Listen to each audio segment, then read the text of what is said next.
These two vegetables couldn't look more different, right? One is green and tree-like, the other is white and looks like a brain. But here's the mind-blowing truth. They're essentially the same plant. They share almost identical DNA. In fact, they're as closely related as a Chihuahua and a Great Dane. How is this possible? The answer involves ancient Romans, genetic mutations, and one of nature's most incredible transformations. Let's dive in. To understand this mystery, we need to meet the mother of all these vegetables, Brassica oleracea, or wild cabbage. This single species is the ancestor of not just two, but 6 completely different vegetables. That's exactly what humans did with wild cabbage. We created broccoli with its green flower clusters, cauliflower with its white curds, regular cabbage with its leafy head, kale with its loose, curly leaves, Brussels sprouts, those mini cabbages, and kohlrabi, that weird, alien-looking bulb, all from one original plant.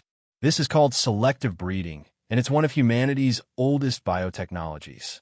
No genetic modification labs, no CRISPR, just farmers choosing which plants to save seeds from, generation after generation, for over 2,000 years. Let's start with broccoli's story. The ancient Romans were absolutely obsessed with this vegetable. The word broccoli comes from Italian broccolo, meaning the flowering crest of a cabbage or little sprout. Roman writings from the 1st century AD describe broccoli as a prized delicacy. The writer Pliny the Elder mentioned it in his natural history texts. Romans served it at fancy banquets, often preparing it with wine and spices. But here's the interesting part. After the fall of Rome, broccoli almost disappeared from most of Europe. It survived primarily in Italy. Fast forward to the 1700s. Italian immigrants brought broccoli to America, but Americans weren't interested. They thought it was weird and bitter.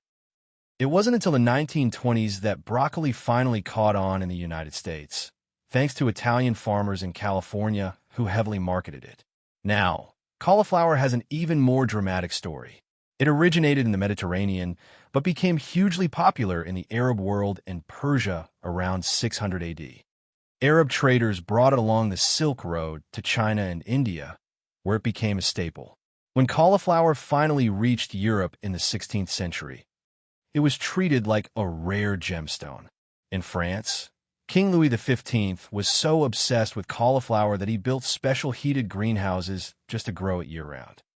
It was called the aristocrat of vegetables because only wealthy nobles could afford it.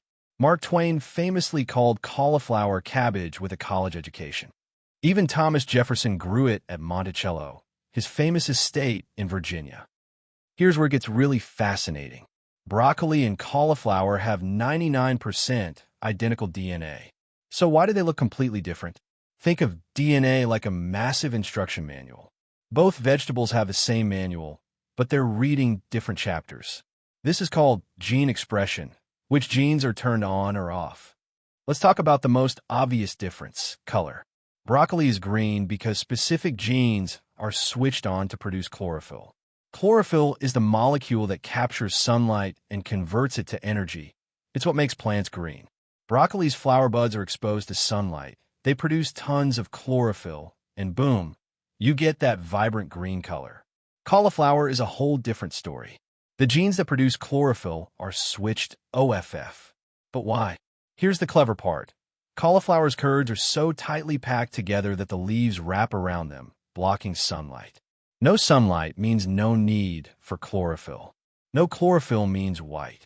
But wait, you've probably seen purple, orange, and green cauliflower at the grocery store, right? These are genetic variations where other pigment genes are turned on. Purple cauliflower produces anthocyanins, the same antioxidants found in blueberries.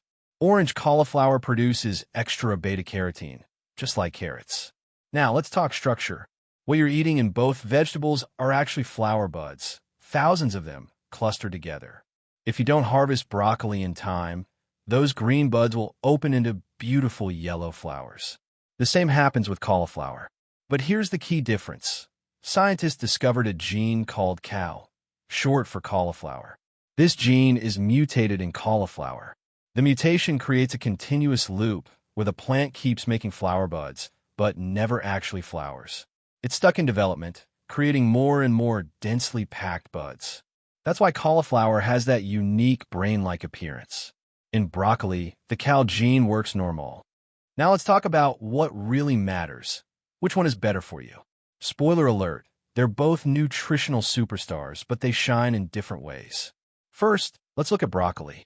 1 cup of raw broccoli contains only 31 calories, perfect for weight management. 2.4 grams of fiber, great for digestion. 81 milligrams of vitamin C. That's 90% of your daily need and more than an orange. 92 micrograms of vitamin K. That's 77% of your daily requirement, crucial for blood clotting and bone health. Folate, which is essential for pregnant women. And here's the superstar, sulforaphane. Sulforaphane is a powerful compound that's being heavily researched for cancer prevention. Studies show it may help reduce the risk of several types of cancer by activating detoxifying enzymes in your body. It's like having a cleanup crew for your cells. Now, 1 cup of raw cauliflower. Only 25 calories, even lower than broccoli. 2.1 grams of fiber, nearly the same as broccoli. 52 milligrams of vitamin C, still over half your daily need. High amounts of choline, 45 milligrams, which is crucial for brain development and liver function. Vitamin B6 for metabolism. And glucosinolates, cancer-fighting compounds similar to broccoli's. Let me break down the winners in each category. Vitamin C champion. Broccoli wins with 56% more vitamin C. Lowest calorie. Cauliflower edges out with 6 fewer calories per cup. Vitamin K king. Broccoli dominates. Cauliflower barely has any. Brain health. Cauliflower wins thanks to choline. Protein content. Broccoli has slightly more, 2.6 g versus 2 g. Cancer-fighting potential. It's a tie. Both have powerful but different compounds. But here's something incredible. Both vegetables contain compounds that may reduce inflammation, support heart health, boost your immune system, and even improve digestion. A study published in the Journal of Agricultural and Food Chemistry found that both broccoli and cauliflower consumption was associated with reduced. Before we wrap up, here's some amazing facts. Number 1. China produces over 35% of the world's cauliflower. That's nearly 8 million tons every year. Number 2. Broccoli has more protein per calorie than beef. You need to eat a lot of it to match a steak, but gram for gram, it wins. Number 3. Both vegetables are about 90% water, which is why they're so low in calories. Number 4. The word cauliflower literally means cabbage flower in Latin. Number 5. President George H.W. Bush famously banned broccoli from Air Force One because he hated it so much. So here's the bottom line. Broccoli and cauliflower are the same plant that took different evolutionary paths thanks to human agriculture. They're both nutritional powerhouses that deserve a place on your plate.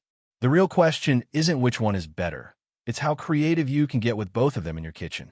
What's your favorite recipe with broccoli or cauliflower? Drop it in the comments. We'd love to hear. And if you learned something new today, smash that like button and subscribe for more amazing food science. See you in the next one.